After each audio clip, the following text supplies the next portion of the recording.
and welcome to Once Upon a Weird. Thank you for joining us again. How are we doing this week? Once upon a weird.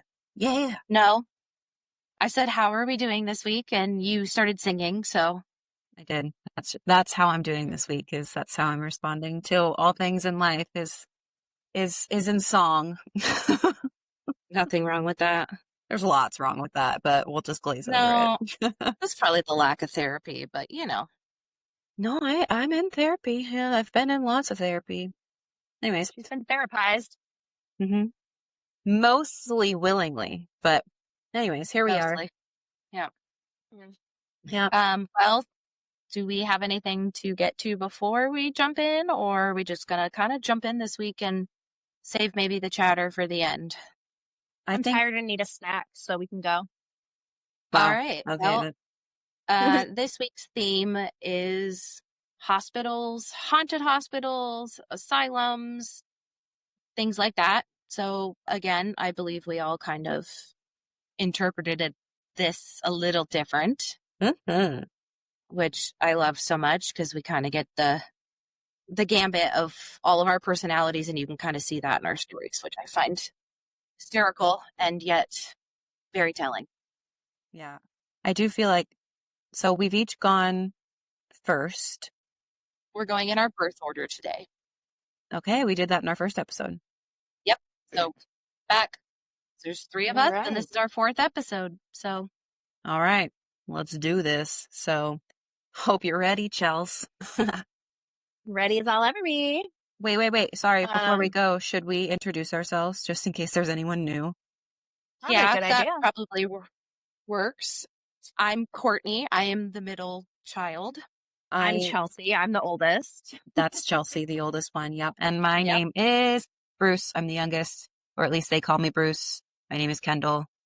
There are reasons. Anyways, okay, we may get to the story eventually. Maybe we'll do it at the end of the episode. So if y'all want to hear why we call her Bruce, hang out after all of the stories are done. Yeah. Can you hear my child screaming at the TV? No. Yes and no, because my kids are right next door going to bed. So I hear screaming anyway. He's watching the Bengals game and he's yelling. Attaboy. And if you hear him, tell me, and I'll tell him to shoosh. Does that mean that you both got your lineups? I forgot about mine like weeks ago, so we're just rolling with what we got. It's like week 5. Yeah, I think it was week 2 was the last time I touched my lineup. So Chelsea, you're the worst. I am the actual worst. My other that's great. Fantasy Don't set team, it. I'm playing you this week. Oh yeah, no. My other fantasy team, I had 6 people injured. Cute.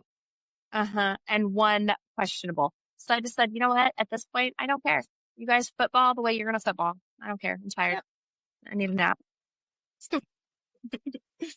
Jesus. All right. Well, Chelsea, you kick us off. I kick something. Come on, Kimber, before you jump up here. Come on. Come on. My dog is trying to get up on the bed right now. It's painful to watch. Come on. Hurry up before you do it in the middle of... Come on. Louise, this is embarrassing. Lay down. Get out of my potatoes. Get lay down. Oh, our dogs and the extents we go to make them comfortable. Yeah. If I'm sitting in bed, so is she. Anywho, give me just a sec. Mason! Shush! Sorry. Oh, that's what it's like having a teenage boy who's passionate about sports. Oh my gosh. Anyway, okay. So that was so loud. I don't know if it was loud for you guys, but for me, I was like, ugh. We'll figure it out. Yeah. And his favorite insult to yell at anybody is you big dumb idiot. So I was like, that's great. That's what everyone's going to hear being yelled. You know what? That should be on our soundboard. You big dumb idiot. Yeah. Big dumb idiot. Dumb bald head. Yeah, that one. Dumb bald head. Yeah, he's out of control. But yeah, so sorry, we're gonna lock back in here as much as can be. And today I am going to talk about Northern State Hospital. Northern State is here, local in the Pacific Northwest.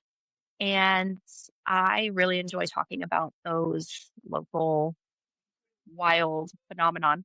So, Northern State Hospital is located in Sedro-Woolley, and that's Skagit County for anybody that's somewhat local. It officially closed in 1973. So, it's been closed for a while. Let's see. So today, part of the property is open as the Northern State Recreation Area. There's walking trails, picnic spots, and fields for children to play in. But if you wander far enough, you'll find the remnants and the crumbling staircases, the locked doors, the silence, and sometimes the silence feels like it's listening. I'm gonna ask if we do want the children playing at the old abandoned hospital. Well, it sounds like they made like a park area. So, Okay. So standing there amid the ruins and overgrown paths, it's easy to imagine them. The farmers, the nurses, the lost souls who once called this place home. Their laughter, their pain, their hope, all woven into the soil beneath your feet. Northern State Hospital was meant to heal the mind, but in the end, it became a monument to what happens when society turns away from the broken. Mm. So, It's like Sedro-Woolley is so close to me, so this is really interesting. So Northern State Hospital opened its doors in 1912. It was designed to be a quote unquote new kind of asylum. The state already built two other institutions for the mentally ill, Western State and Eastern State, both overcrowded and grim. Northern State was meant to be different. Its location was deliberate. It was a vast 1,100-acre campus nestled outside Sedro-Woolley, surrounded by green hills and farmland. Patients would work the land, tending the livestock, growing crops, building furniture. Doctors called it occupational therapy, but for many it was forced labor. Mm. The hospital had its own farm, dairy, power plant, slaughterhouse, and even its own cemetery. Over 2,000 patients lived there at its height, and hundreds never left. Were they in the slaughterhouse by chance? Oh, Right? God. Yeah. From the outside, it looked idyllic. Red brick buildings, winding trails, and a backdrop of snow-capped mountains. But inside, the story changes. Nurses' journals and old reports speak of overcrowding, experimental treatments, and people forgotten by their families. Mhm. Patients were subject to insulin shock therapy, ice baths, lobotomies, and electroshock treatments, all considered standard Could go care for at an the time. lobotomy right about now. Sometimes my migraines feel like someone's giving me a lobotomy. During a migraine, I think a lobotomy might feel good. Yeah, especially if it's like something cold. Yeah. Man. Some people were committed for reasons that now seem absolutely unthinkable. Postpartum depression, alcoholism, trauma, or simply just being difficult. And for many, So raise your I'd be there. I'd be there in a heartbeat. yeah. I was gonna say Someone would have sent me raise your forever ago. hand Mhm. if you would be personally victimized by Northwest. Northern State Hospital. Yeah, same here. Yeah, I was born Here we in the go. right era because I'd have been locked up for sure. Oh, for yeah. sure. My first husband would have had me committed before, There he would have been right next to you. So Not back then. Nope, not I back mean, then. It would have been maybe. just me and my unthinkable trauma. Anyway, but for many, Northern State became a life sentence. On the northern edge of the property is a quiet field, unmarked to the untrained eye. This is the Northern State Cemetery. Beneath the grass lies the remains of more than 1,500 patients, most buried without names, only with small metal markers stamped with numbers are left. Local legend says that on foggy mornings, you can still hear whispers among the trees. Others claim the wind carries faint cries, as if the voices of the forgotten are still calling out. Visitors report seeing shadowy figures between old apple trees or hearing footsteps crunching through the leaves when no one's there. Some have found their cameras glitching, batteries drained, or strange orbs appearing in their photos near the graves. One of the former groundskeepers claimed that he often felt watched while he mowed that field. Once he looked up and saw a woman in a long white dress standing near the tree line. She turned towards him. Her expression was blank, and then she vanished. And he quit 2 days later. Yeah, same, girl. I'd ask for a raise. I'd be like, oh, that? No, I'm out. Stay. Bye. Yeah. Stay less. Yeah. Stay less. Stay more. Don't care. I'm out. See ya.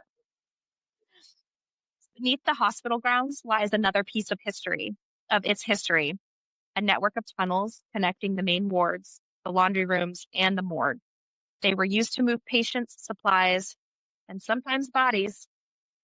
Was it connected to the slaughterhouse? I have a lot of questions about the slaughterhouse.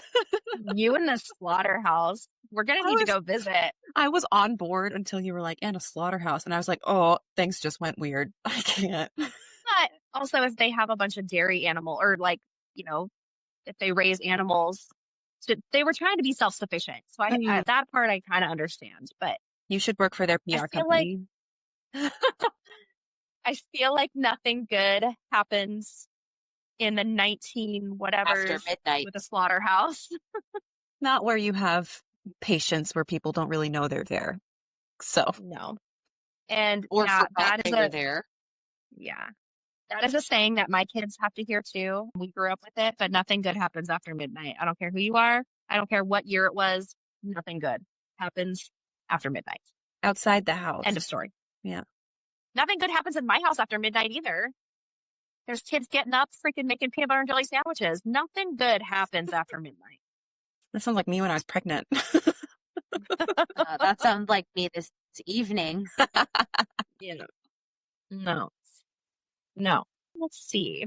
Urban explorers who have ventured into these tunnels describe the air as heavy, stale, and unnaturally cold.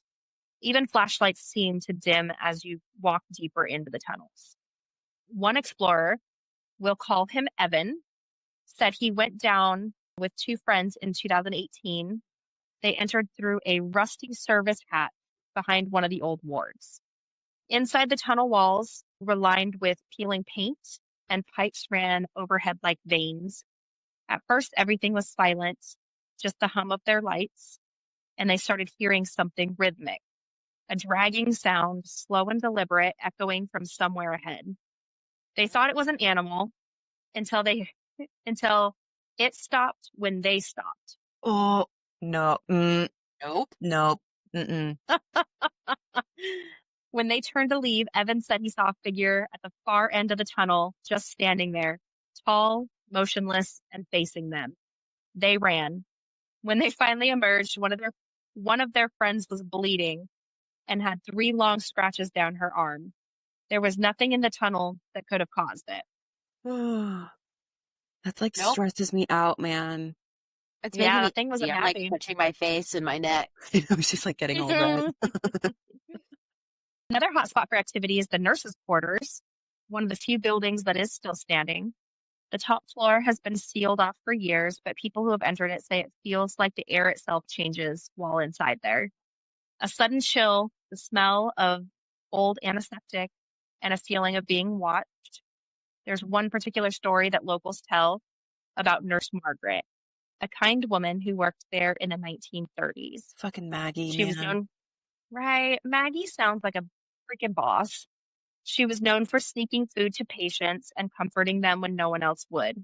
Oh. But she fell ill with tuberculosis and was sent away to recover, and she never came back. Can you imagine, like, that is your bright, shining light every day, Nurse Maggie sneaking you snacks, and then she just never comes back? Thank God, though, for at least her. I mean, you make a difference to even one person. Yeah. And I have to just like think to myself that there has to be those kinds of people all throughout history that we just don't know about, because I would just cry on the inside. There's definitely, I mean, those people exist every day. You just got to look for them, right? Yeah, I think so. So decades later, night guards and visitors have reported seeing a woman in an old-fashioned nurse's uniform pacing the hallways, carrying a lantern. Sometimes she hums softly. Sounds like a lullaby, some people say. the same song that a patient once mentioned in a recovered journal. Nurse Margaret sings when the lights go out. Security cameras have caught motion after hours, flickers of light moving room to room. When they check the footage, the halls are empty. So I'm going to come back to how I started this at the ending, but Northern State Hospital officially closed in 1973. Did it? So yeah, telling you. Sense. Yes. Oh, Nurse Margaret. That's like sad and Yeah. sweet and I know. Oh, So Marge. yeah, if you ever visit Cedar Woolley, you can still walk the grounds and you'll see the mountains, the apple trees, the quiet fields, and maybe if the wind is just right, you'll hear them whisper your name. I don't Who wants to wanna. go? Because I do. I I do. mean- I do. I do. I do. It's me. I'll go. I don't know if I want to go in the tunnels. Oh, I'm so down. All right, let's do it. Whatever. I'll You can go. convince me to do anything. So Yeah, it sounds Well, I'll dark hold your and hand. dank, and I'm ready for it. maybe we smoke some weed with ghosts. And I'm maybe down. they're just trying to get Always someone's down. attention. Like, I'm still here, Yeah, I feel like I still want to find a 2008 It's Britney bitch ghost somewhere. You're Dude, going to. We're going to eventually. Yeah. Have to. You have to.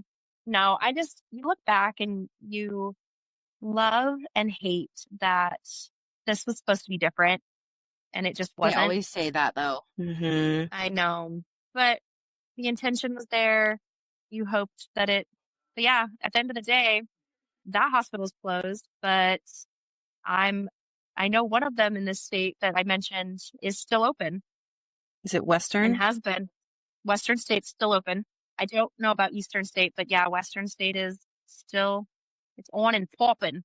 I had a coworker when I worked at the Honda dealership that her husband worked at Western, and he came home that night with a black eye and a bite mark.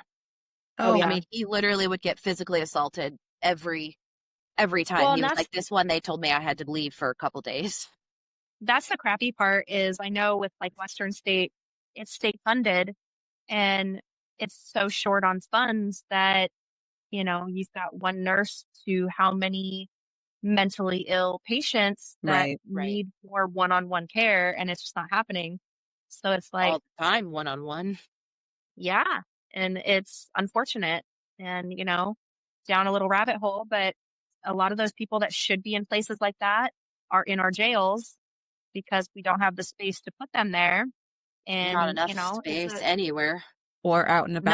no, it's a horrible, vicious cycle that somehow needs to get broken. So hopefully we can get that figured out soon and help out people more than, hinder them. But it is what it is. So Yeah. on that note, It's my turn. Courtney, you up. All right. So, on a hill above the Tuscan town of Volterra in Italy stands something once known as, I'm going to butcher the ever-loving crap out of this Italian. It's Ospedale Pier... Ugh.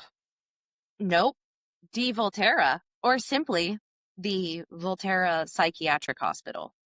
Founded in 1888 Sorry. and closed in 1978. What? The way you pronounce that, you should have just gone, well, there's some name in Italian, but this is what I'm going to call it. I'm sorry. I'm It's laughing like, at you. It's fine. I was going to try, and then I got to the second word, and I was like, there are too many letters that my brain cannot comprehend them being together.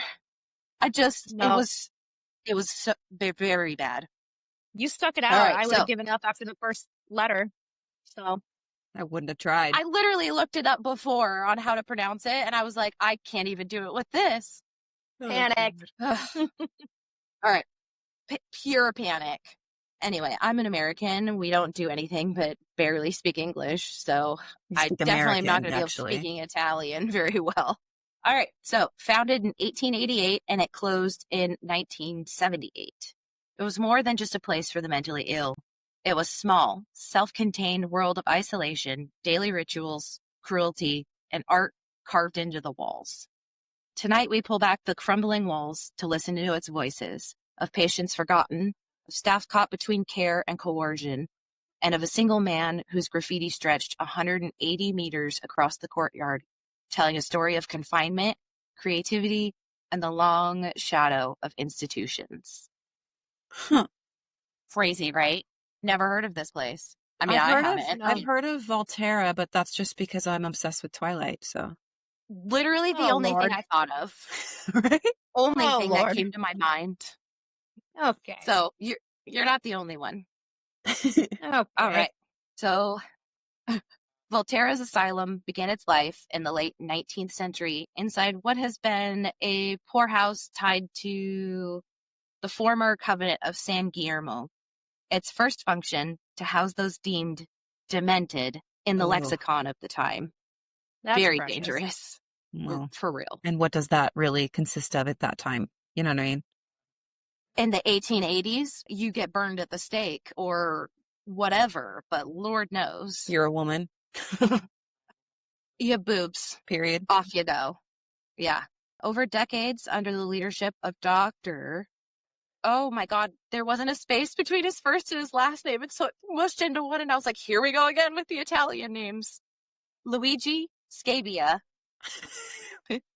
So he was the leader of this place for a long time. Scabbia envisioned something almost utopian. Workshops and gardens, livestock, fields tilled by patients, services within the complex, even a judicial section. The goal, to build a village psychiatric where patients could feel productive, reclaim dignity, and perhaps one day return to society. Every road. Sure. Paved, the road to hell is paved with good intentions. Yeah, that's fitting. But that idea was never clean. By the mid-20th century, overcrowding had overwhelmed Volterra. Thousands of patients lived in cramped wards. The pavilions, named Vergara, Charcot, Free, and among others, swelled in population. One documentary source claims over 6,000 people at times were interned. I don't like that they use the word like that. This was, quote, and I don't like that the word interned was used. Yeah. I don't like that adjective. I was going to say that made me feel like it's a jail. Yeah. I mean, the documentary said interned, and I was like, huh? No thanks.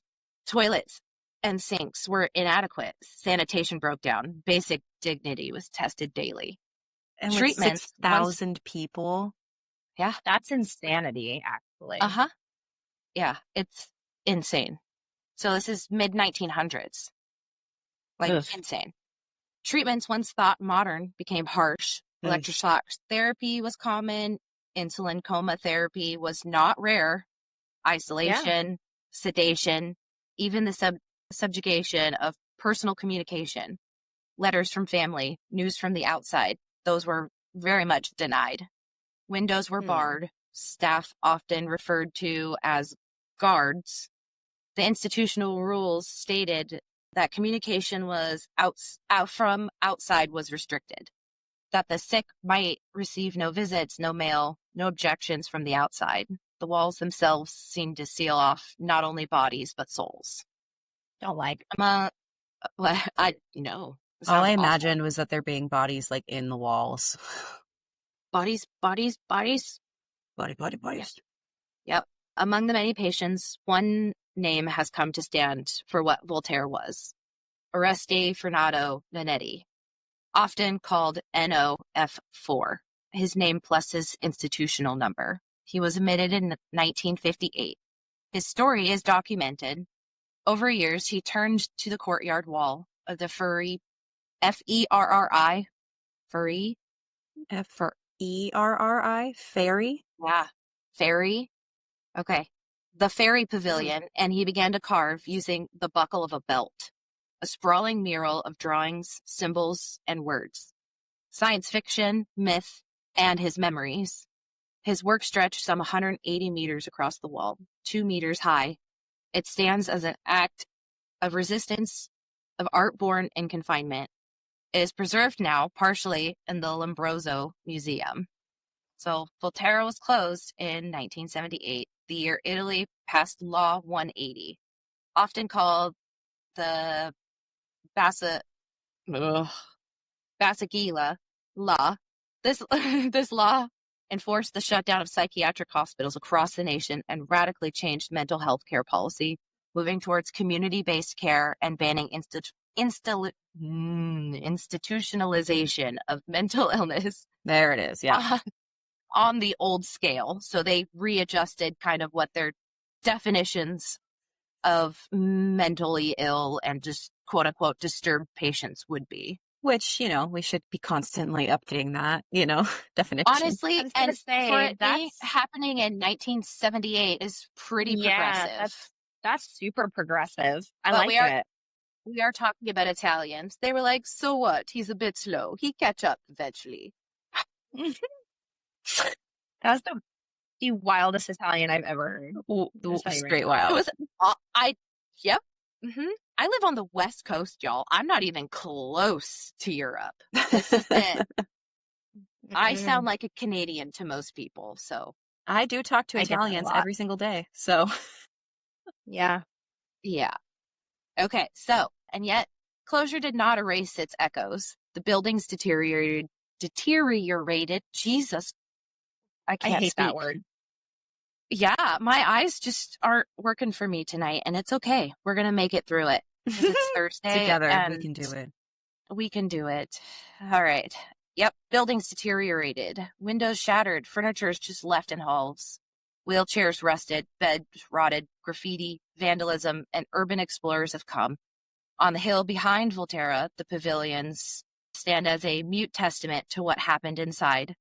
Among the ruin is also a neglected cemetery, San Finochi, sometimes called the Cemetery of the Mad, where the unclaimed bodies of patients rest, overgrown graves, broken tombstones, names fading. It is one of the final physical legacies. But what remains and what is unanswered is more than bricks and bones. Several questions still haunt Volterra. What was daily life like in its final years, when resources were limited and the ideals Scabbia once spoke was long gone? How did patients die, not just from illnesses, but from neglect, from isolations, from treatments whose side effects were extreme? How many had families who actually visited? How many were just lost to history? Nanetti's mural, for example, survives, but much is faded and removed. What did he see? What did he hope to say? The artwork is fragmentary now, some preserved in the museum, but most lost. Also, records are incomplete. Personal testimonies are few. The precise number of patients over time, the individual stories, they're just too patchy. And although Law 180 brought reform, what of those who were released? How were they reintegrated? How many suffered further? How many never left? Italy's psychiatric reform is often praised, yet its costs, personal, social, are less often told. Volterra stands as a threshold between two eras, the old asylum age and whatever modern psychiatry has tried to become. Today, you can visit parts of the Volterra Asylum complex.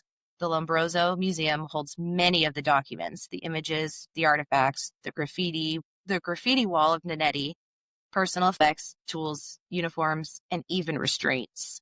Some pavilions are sealed, some are unsafe to enter.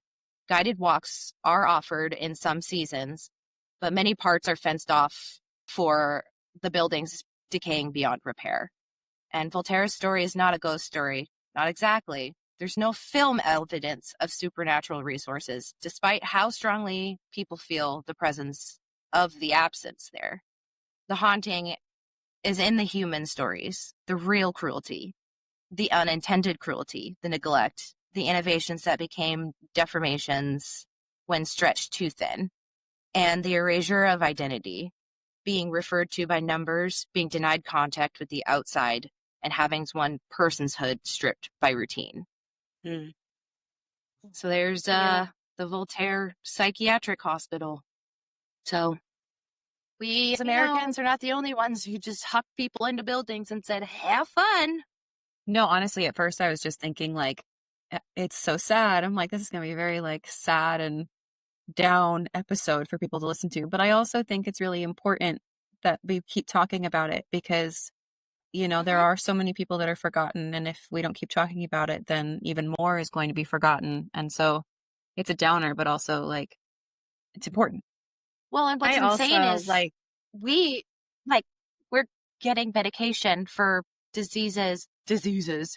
Like people are being put in these places for things that you and I and the Mhm. three of us currently have and are being medicated for. And it's insane to think that, I mean, 1978, how long ago really was that? Like, Yeah.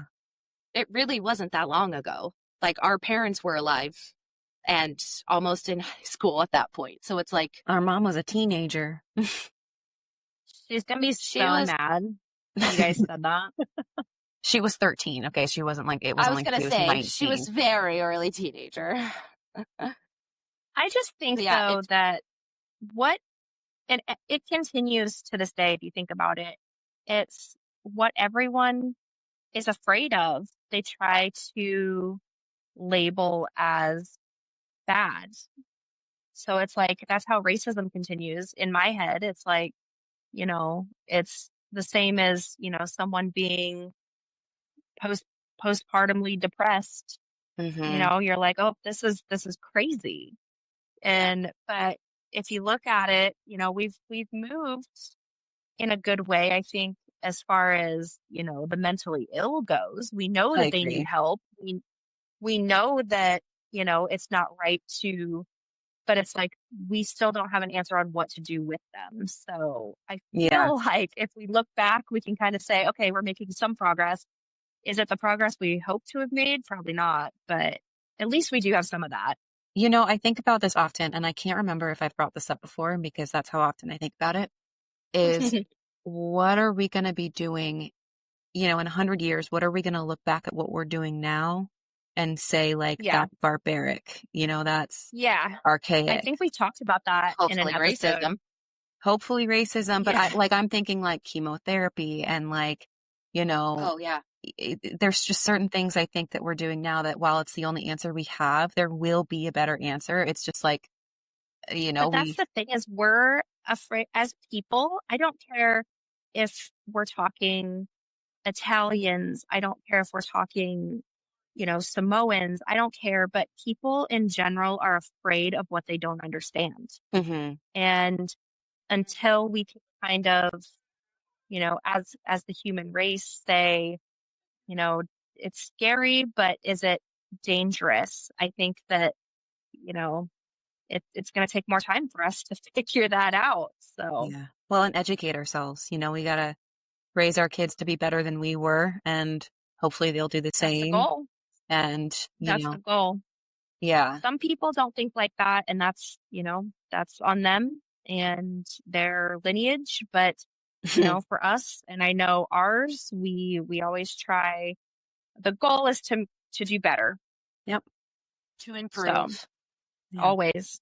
I do, before I like jump into mine, there was one sentence, Chelsea, that you said, and I'm going to save it because my husband, the way he shit talks his friends and themselves playing magic, I know he's going to use this as, and it was, you were talking about a rusty service hatch.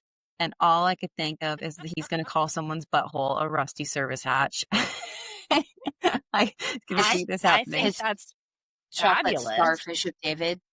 Oh yeah, he made brownies and he thought they were like regular stars, and then he made them like they were little molds for brownies, and they were the Star of David, but because they were chocolate, he called them the chocolate starfish of David Starfish of brownies. David. And he handed them out. Wild behavior. Ladies and gentlemen, that is my husband. Yeah. To be fair, my husband ate one of them. So, he ate and like all then, 4 of them. oh You no, hear he the took the shock other in 3 my to work voice right and then now? told the other guys after they ate one. Yeah, it's a starfish of David. Do you Anyway. hear the shock? ate I'm my not brother's shocked. starfish David. So on that note, after we discuss the rusty service hatch, we're going to dive in if you guys are ready. Mm-hmm. Okay. For the use. So definitely along the same lines. Obviously, we had a theme this week of haunted hospitals. And so this one is going to be very similar. So picture it, it's abandoned hospital, halls that stretch on forever, fluorescent lights that flicker, even if there's no power to the building. So this isn't like your everyday kind of haunted story. There's real patients that I'll tell you guys a little bit about. And obviously, just like in yours, there's real pain and, that tends to make its mark. So this is going to be Taunton State Hospital in Massachusetts. And it's kind of been deemed one of the weirdest and creepiest hospitals in America. So just like yours, Chelsea, and probably both of them, good intentions, it's built for healing, ends in horror, and probably still has like some of the worst hospital staff meetings in history. So I'm going to go into that a little bit too. So yeah. Okay. So to start, I want to go over a couple of the real charmers that called Taunton home. And so the first one, her name is Jane Toppin, and she's also known as Jolly Jane. Yeah, she was a nurse by trade and a serial killer by hobby. She confessed to As you killing do. 31 people, and those are just the ones that she could remember. Oh, God. Okey-dokey. Yeah, so her reasoning for this was, quote, to have killed more people, helpless people, than any other man or woman who ever lived, unquote. Okay. So, She had a long totally way to go. normal bucket list. Yeah, she did, unfortunately, but still. So after she was declared insane, she lived out her days at Taunton, and rumor has it that she's still roaming the halls looking for her next patient. It's definitely not I one I'd don't- want roaming around the halls. Yeah, It's right. Jolly I don't Jane. like her. I don't like her. We're not. No. Yeah, so there's Jolly Jane. Jolly Jane. Correct. That's disgusting. Disrespectful. Disgusting. I don't like her. Go away, Jane. So Go away. the other one that I want to tell you about, his name was Anthony Santo. And so he was a teenage boy from Italy who claimed that he had, quote unquote, mad spells, which made him kill his cousins and another girl. And so he wound up in Taunton as well. So we have a murderer nurse, we have a kid possessed by madness, and hundreds of other patients that everyone just wanted to forget, which again seems to be the theme of these hospitals. Is people are just like, go away. We don't want to talk to you. It's basically like the world's worst group project. For real. So Valid. a little bit about Taunton State Hospital. It opened in 1854, and it was called something. It was called the Kirkbride Plan. And so the grand Victorian idea that architecture could cure mental illness. And so like lots You of try hard light. enough sometimes. Sometimes, yeah. So lots of light, air, symmetry, kind of the let's fix sadness with windows kind of thing, So, Can't hurt, right? Can't hurt. Yeah. Starts noble enough. So there's humane treatment, fresh air, nature therapy. But by the time they get to the 1900s, it's surprise, overcrowded, underfunded, and very quietly cruel. And then from there, it literally fell apart. So in 1999, the dome collapsed. In 2006, a massive fire tore through the entire main building.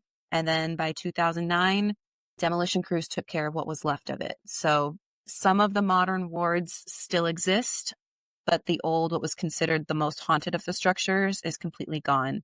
And the land, though, obviously still is there, and people have said to see things on the land of the property since the buildings are gone.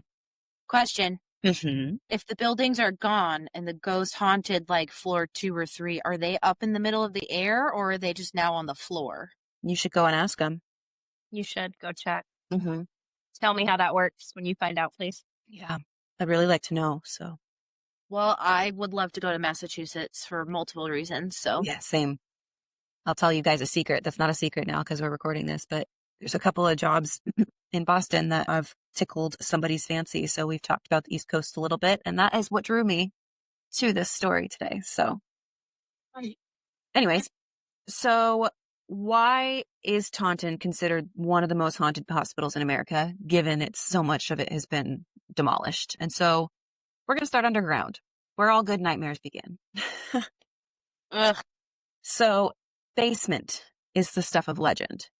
People claim that they can't make it past the last step, as if something invisible literally is holding them back from taking that last step into it. Others hear whispers and chanting and sometimes screaming. And some say that there were secret rituals that took place down there. So like satanic, occult, pick your flavor, I guess. Of course they do. They always think it's devil worshippers, and it's very rarely ever devil worshippers. Yeah, exactly. It's the 1980s of it all. Yeah. But there's graffiti, there's weird symbols, and, I'm sure there's raccoons playing drums, whatever. But staff once reported seeing shadows move when no one was inside. Cameras completely fail. Typically, the moment they get past the last step down there, temperatures drop instantly. And some say that they literally can feel a dark presence down there. Like they can't see it, but they can feel it like standing near them. And so, again, some people say that that's Jolly Jane herself, still checking vitals, all of that. Get out of here, Jane. So, well, old JJ's gotta hit the road. Yeah, right. Yeah. Goodbye. So even ghost hunters that have gone in to tour the place, they avoid the basement. Like the owners tell them, just don't go down there for your own safety or whatever. And, that's saying something if they're like, don't even go, and they listen. So what makes Taunton just a little bit different though is, most haunted hospitals are scary because they're standing and it's like empty, echoing, and you can feel the history a little bit. But Taunton's different because it's mostly gone and it's been torn down, and people can still say that they feel it, the pull, and even there's like a wrongness to the air.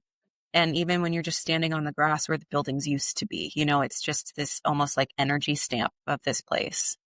And it's almost, one person said it kind of felt like the land won't let go of what happened there. So, some say if you walk the property at night, you can still hear that chanting from the basement. And, I'm not going to test that theory. So, Nope. Anyways, what's really haunting Taunton? So there's quite a few different answers, quite a few different theories.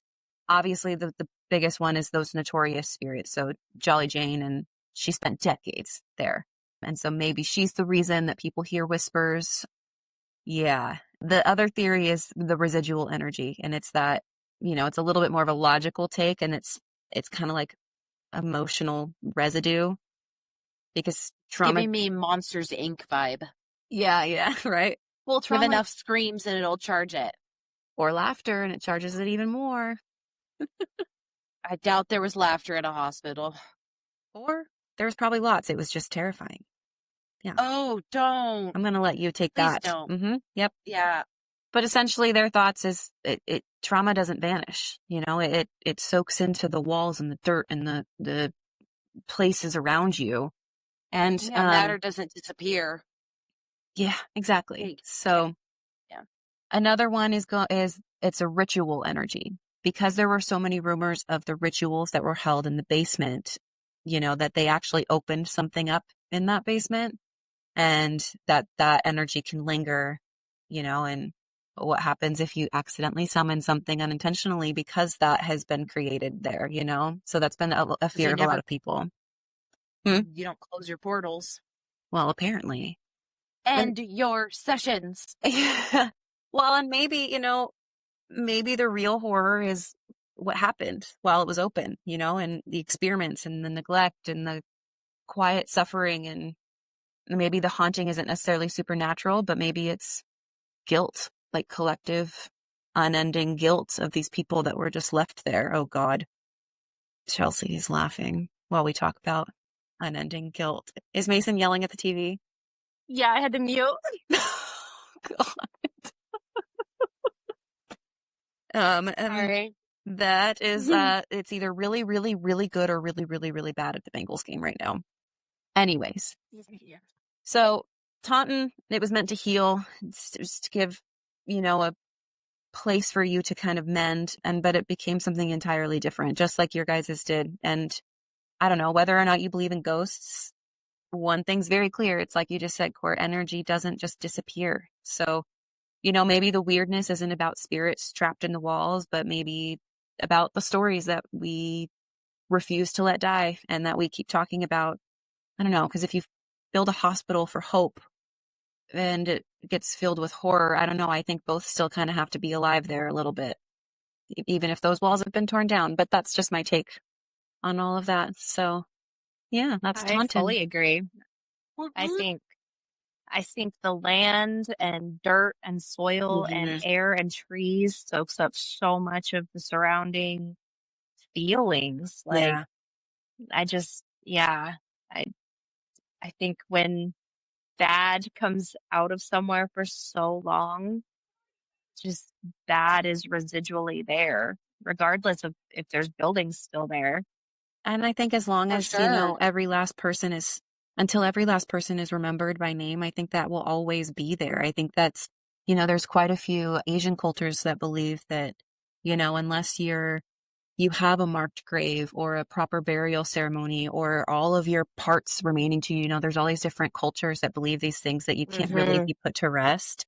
And it's like, of all these things we hear about these haunted places and, how there's so many people there that people didn't really care about or forgot, whatever. It's like heartbreaking, but then of course there's still that like unsettled and uncomfortable feeling. Yeah. And I mean, I mean, if it's there long enough, you feel it, you pick up on it. Yeah. Yeah. Well, and I feel like even it might not even be an actual spirit that's restless. It might just be that they were traumatized for so long or so deeply in that spot that you are feeling that residual through time. Like, Yeah. 100%. Yeah. So again, like, it sucks. while heartbreaking and horrible and obviously like disgusting, we got to keep talking about these things and these people and ideally not Jolly Jane, but, the other people that might not be remembered. Let's not ever talk about her again. Isn't that fucked up? 31 people. And she's like, there might be more. I don't remember. Like, bitch, what? Weird take, but Jolly Jane will forever be forgotten in my mind. Bye-bye. No, it won't. But yeah, how did you guys feel looking up the haunted hospitals? Oh, honestly, like, it brought up a lot of emotion, and not because the typical, like, oh, that was really sad. So many people suffered, which obviously I feel that way. But I think the craziest part to me is, again, there was good intentions. And where did they go wrong with, thinking that these people needed sunshine and, a job to do and, to feel needed and wanted. And it's like, yeah, that all is very valid. So where did it actually go wrong? Was it the understaffing? Was it the underfunding? Is that the actual root cause of all of the reason we can't treat mentally ill people? Like, there's just so much of that where it's like, okay, so we find money, we find people willing to help, is that when it actually breaks open to where mentally ill can be treated? I don't know. I don't think we have the answers yet, unfortunately. We're getting there. We are, but I think we're closer than we were. Just recognizing that was so wrong is a big step, I think. But dang, man, like, yeah, it's crazy. Mental hospitals are absolutely. And, today's super uplifting and positive podcast brought to you by us. Yeah. So haunted hospitals. Are we doing, I know this one was a little bit shorter than before, but are we doing Halloween next week? Halloween. This is Halloween. This is Halloween. Sorry, yes, we are doing Halloween. Anything you guys want to find about about October 31st, November 1st, kind of within that week, it's kind of fair game everywhere. It's like Day of the Dead too. That could be some really cool, if you guys don't already have what you're doing, but yeah, come on back next week. We'll talk about some Halloween, some weird ass Halloween stories. And yeah, I can't though promise that it will be more uplifting than this week, but we'll try. No, depends on how the M's treat me this evening.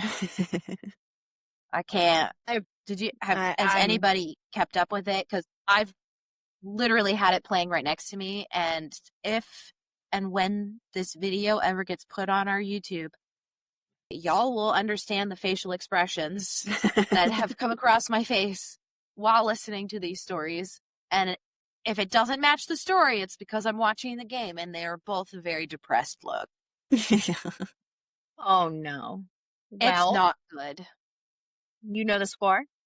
Oh yeah, I'm literally watching the game still. We're top of the ninth. Yeah. We're going back to Toronto, it looks like. Well, apparently they played better in Toronto, so I don't know. Apparently. They've been dropping everything and just letting things slide, and they're just playing sloppy. This is how I expected them to play after they played 15 innings against the Tigers. So what is Dude, happening? I don't know. I just once in my life want to see my Mariners go. I almost said to the Super Bowl. Get out of here. I need a World nap. Series. I need a snack. I need a snack and a nap. Get me out of here.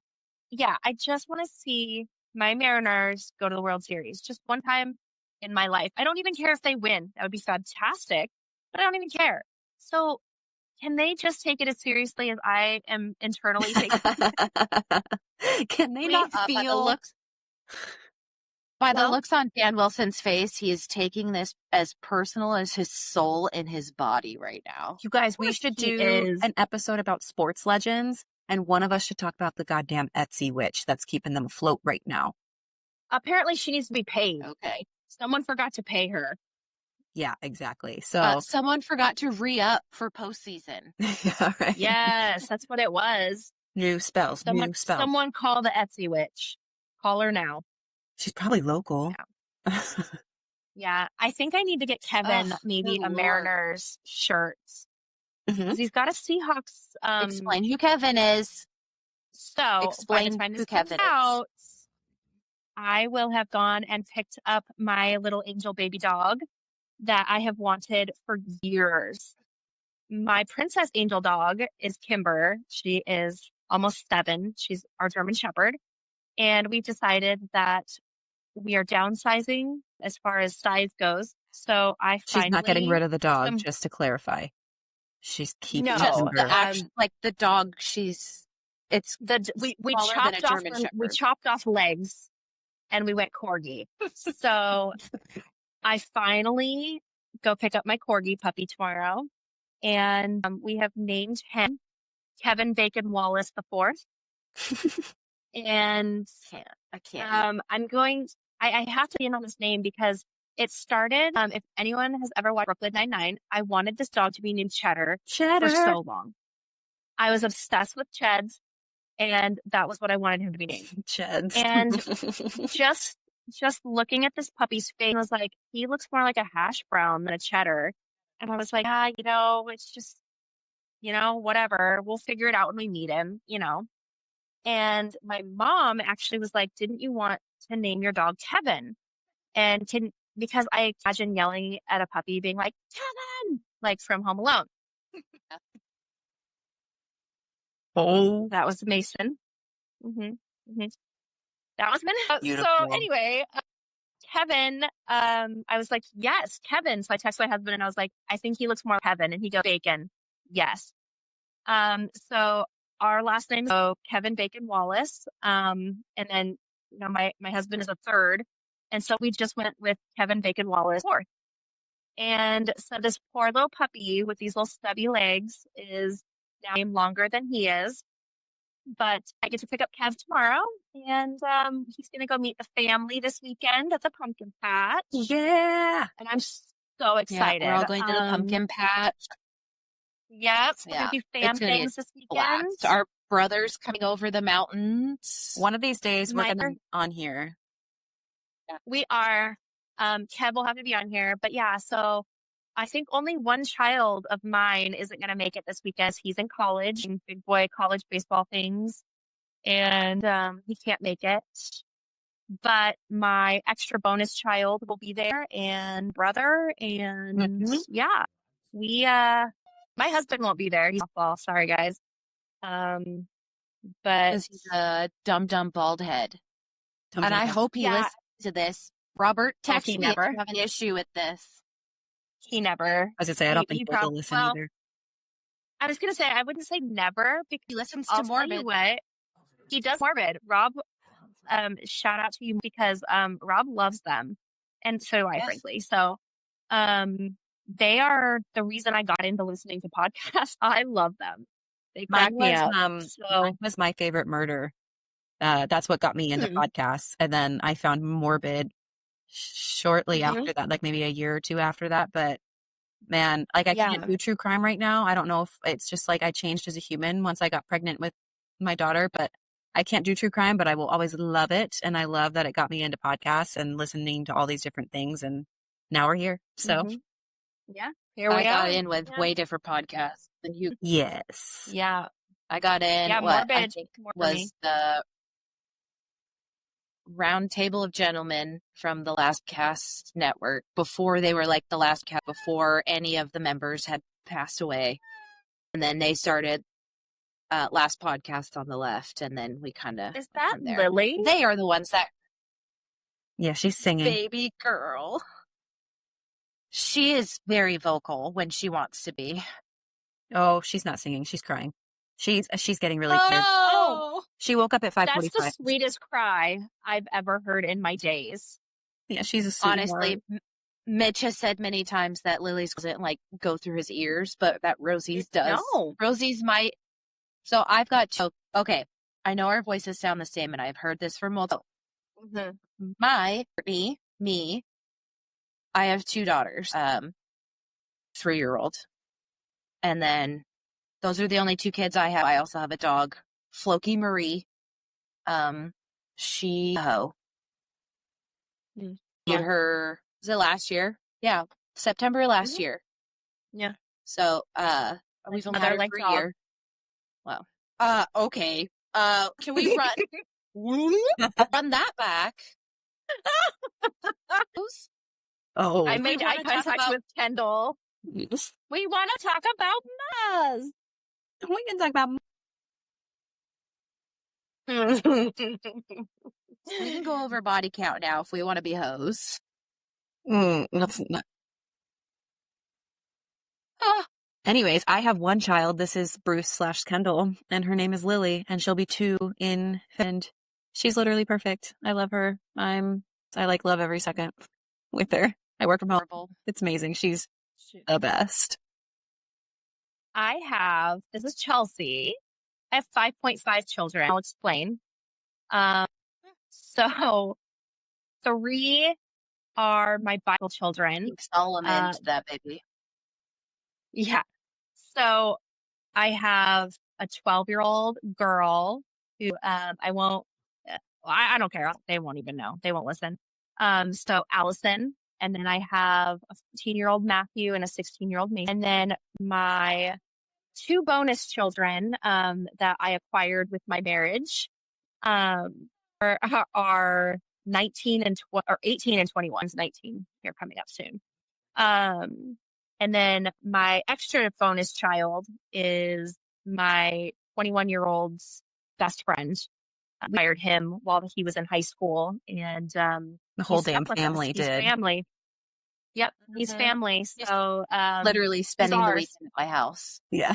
Yep, he's ours. So I have 5.5 children. I didn't, he was just ours in high school and beyond. So I only count him as the 0.5, but he is still ours. So don't think for a second that you're getting out of any of this. So he's a good egg. I'm sending this to Jackie just so the kids know that. Oh, that's amazing. I love it. Yes. Yeah, those are the loves of life, children wise. Yeah. And the reason for everything that we do. We're pretty obsessed. I'd say our kids are our greatest reason for everything, and the reason that we talk so much and complain about them. So I'd go to jail for the rest of my life to protect my child. I think it's sure. Is it the Ryan Reynolds where he's talking about Blake Lively and he's like, I love Blake more than anybody on the planet. but I would use her as a Mhm. human shield to protect our children, and she would want me to. Yeah. And Correct. it's so Correct. true. That is true. Yeah. And I don't care how old any of the kids get. Like, you know, when you start growing up and you know more than your parents and you're smarter than them, you know, for a while until you realize you probably need them still. We all go through it and it's fine. But even when they don't like us, I am obsessed with them. I think they are the coolest people on the planet. So, Yeah. Even when my 3-year-old tells me to go away and leave her alone. please, my 12-year-old is like a feral cat and she hisses when you walk past her in the hallway. No, that makes sense to me. I've Oh. seen her do that. Yeah. That would be my 5-year-old. She literally, every time I tell her to do something, she goes, You "Ugh, guys are connected to Rob's car Mom." now. Woo! Hello, Robert. Oh, hi, Rob. Welcome home. On Mhm. that note, maybe we stop recording.